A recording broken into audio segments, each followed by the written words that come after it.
Hello, I'm Kads, and welcome back to the free-to-play review. So today's topic is going to be the latest iteration of the summon pool, specifically the Orcs summon pool. Now, honestly, on the surface, this has probably got to be one of the worst summon pools in existence in terms of champion selection, just because the Orcs is not really one of the strongest factions in the game. It's one of the weakest in the game now, which used to be like Skinwalkers and like Knights Rev used to be weak, but those have been buffed since then. But I digress. So yeah, there's nothing that crazy here. The headline champion is the faction Unity champion for the Orcs, who from what I've seen is not particularly engaging or amazing. If you don't have an RTAC, if you weren't around for that event, that would be kind of nice, something to go for. But Nogdar, he's super fun but super niche. Packmaster Shayak is a previous fusion champion who was decent for Hydra, but a lot of people, he wasn't really popular, so I assume that most people weren't really a fan of him. And then we have another new champion here who, from what I could tell, she has like an epic kit, so it's nothing that crazy. When it comes to the epics, the actual epics, honorable mention to the revivers that are useful in faction wars. So Tagore here, Jorg. Ultimate Garlic is okay, but his damage is not that amazing. Debuffers are Zorgal and Duck the Pierce. I like those two, to be fair. Maruka, I do happen to use her in Sand Devil Revive on Death team. Sandlash Reviver is one of the few champions in the game, or I guess one of the many champions in the game now that can extend the duration of buff, so she can be useful Demon Lord Clan Boss and or Hydra for that purpose. And then Vrask, pretty decent epic healer, but once again, overall, nothing like that I would break my back for. But if you are missing one of these key epics in one of the aforementioned areas, then they could be useful in that regard, because you do have the opportunity to get up to 2 free summons. They cost 35 fragments per,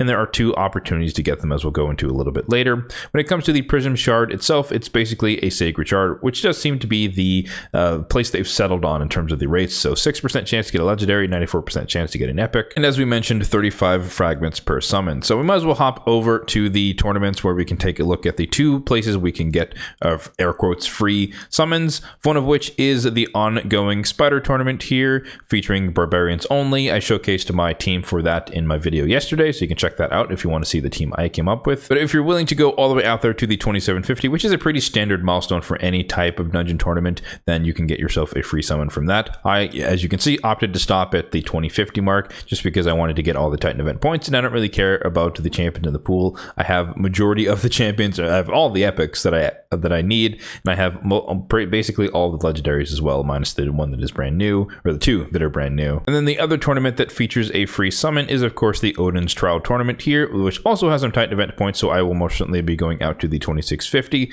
I will think about going out to 3500 just to get the free summon. I'm not really, again, I don't really need it, but if there's nothing else to do with my energy over the next few days, then I might just do that, because this dungeon is going to go away in about a month or so I might as well get as much pinpoint as possible. At least that's my line of thinking for now. But if something pops up, champion training event or tournament, then I'd focus my efforts there. And just as an update, although I already cover the teams I came up with for the Odin's Dungeon, I wanted to share with you guys that even though I have a decently successful stage 30 team, I've noticed that after the last tournament or so that it started to fail. Not started to, but it failed a couple of times here and there, and I was kind of losing energy. So I lost interest in farming stage 30. I couldn't really come up with a more safer or more robust team, so I ended up just dropping back down to stage 20, which, as I've highlighted before, is the most energy efficient stage to run anyways. And you can see here we have a super fast 12-second team, so I'm just going to run that for you guys here so you can see it in action. But we have Whisper doing her things, we have Wukong in there, and then Ninja as well. So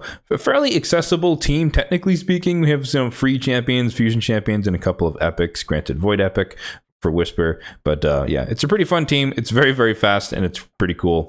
And this is kind of a proxy for Lydia, because I still want to make sure I have Ugo just to block buffs in case anything happens to go wrong with the run. Wukong basically does half the health of the boss on his own. Ninja does a little bit more, and then Whisper comes in and finishes it off. So there you go, 12-second farm, stage 20. I guess if I had a supercharged Wukong, he could just one-shot him from the get-go. But yeah, so once again, Lydia, or simulating Lydia by having Aostrid and Ugo together with the decreased defense and the weaken. But running it in this way allows me to also have increased attack, which helps all of the 3 attack-based nukers on the team. So I find running this a little bit smoother than running Lydia, because I'd also have to come up with some other champion to add increased attack. And in this case, I get to retain block buffs just in case anything happens to go wrong with the run. So I am curious how you guys feel about this particular iteration of the summon pool. Are you more in my camp where it's a little bit underwhelming? You happen to have a lot of the epics epics and legendaries that are being offered, or perhaps you're in the camp where you just happen to need some of these epics, and thus it's probably a better deal for you to max out the Spider Tournament and or the Odin's Trial Tournament. Let me know your thoughts on this in the comment section down below. As always, if you found this video helpful, then be sure to hit that like button down below, and feel free to subscribe to the channel if you are enjoying the content for more content just like this one in the future. Thanks for watching, and have a good one.